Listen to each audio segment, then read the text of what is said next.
యేసుక్రీస్తు నామములో అందరికీ నా వందనాలు. ఈరోజు నా జీవితంలో జరిగినటువంటి ఒక అద్భుతమైన సాక్ష్యాన్ని మీతో పంచుకోవాలని ఆశపడుతున్నాను. మీరందరూ అడుగుతున్నట్లుగా మీ రియల్ లైఫ్లో టెస్టిమోనీస్ చెప్పండి అని అడుగుతున్నాను.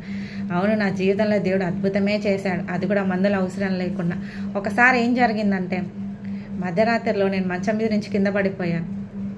మరలా లేచి మరలా పడుకున్నాను. కానీ మార్నింగ్ లేచేసరికి నాకు బాగా బ్యాక్ పెయిన్ వచ్చేసింది. ఎంత బ్యాక్ పెయిన్ అంటే, లేస్తే మళ్ళీ కూర్చోలేను, కూర్చుంటే మళ్ళీ లేవలేను, కొద్దిసేపు ఆలోచన చేసుకోవాలి నేను లేవాలంటే. అంటే అంత పెయిన్ వచ్చేది. సరే హాస్పిటల్కి వెళ్ళాము, ఇంజెక్షన్స్ ఇచ్చారు, అయినా తగ్గలేదు. ఈ హాస్పిటల్ వద్దని చెప్పేసి నేను మళ్ళీ ఇంకొక హాస్పిటల్కి వెళ్ళాం. అక్కడ మెడిసిన్స్ ఇచ్చారు, ట్రీట్మెంట్ ఇచ్చారు, అయినా తగ్గలేదు. ఇంకా లాస్ట్కి ఒక బెల్ట్ ఇచ్చారు నాకు బ్యాక్ పెయిన్కి. ఆ బ్యాక్ పెయిన్కి బెల్ట్ వేసుకున్నంతసేపు బాగుంటుంది, తర్వాత మళ్ళీ పెయిన్ వస్తానే ఉండేది. ఎంత పెయిన్ అంటే, లేయాలంటే కొద్దిసేపు పెయిన్ని భరించాలి, మళ్ళీ కూర్చోవాలంటే కొద్దిసేపు ఆ పెయిన్ని కొద్దిసేపు నేను భరించాలి. అంటే అంత పెయిన్ వచ్చేది. అంటే బ్రీతింగ్ తీసుకోలేనంత పెయిన్ వచ్చేదన్నమాట.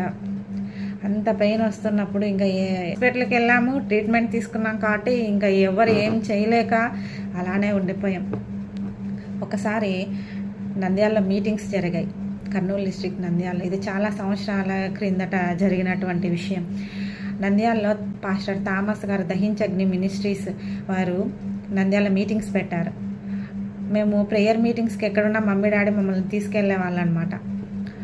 అప్పుడు ఆ మీటింగ్స్కి మేము వెళ్ళినప్పుడు అక్కడ పాస్టర్ గారు చెప్తున్నారు, థామస్ గారు, మీరు ఆరాధన చేస్తుండగానే మీకు స్వస్థతలు జరుగుతాయి. మీరు దేవుని స్తుతిస్తూ ఉండండి, ఆయన సన్నిధిలో మీరు ఆయనను స్తుతిస్తూ ఉండండి, ఆరాధన చేస్తూ ఉండండి, మీకు దేవుడు స్వస్థత ఇస్తాడని నేను ప్రార్థన చేస్తున్నానని చెప్పి ఆయన అక్కడే ప్రార్థన చేశారు. అందరి కోసం కూడా దేవుళ్ళు నిజంగా దేవుడు స్వస్థపరుస్తాడు కదా అని నేను మూసుకొని ఇంకా ఎవరిని పట్టించుకోలేదు. నేను ప్రార్థిస్తూ ఉన్నాను, ఆరాధన చేస్తూ ఉన్నాను, స్తుతిస్తూ ఉన్నాను. దేవా ఇంకా నేను ఆరాధననే చేస్తానని చెప్పి ఆరాధన చేస్తానే ఉన్నాను. నేను అన్నీ మర్చిపోయాను. ఇంకా ఆరాధన అయిపోయిన తర్వాత నేను కళ్ళు తెరవలేదు అసలు.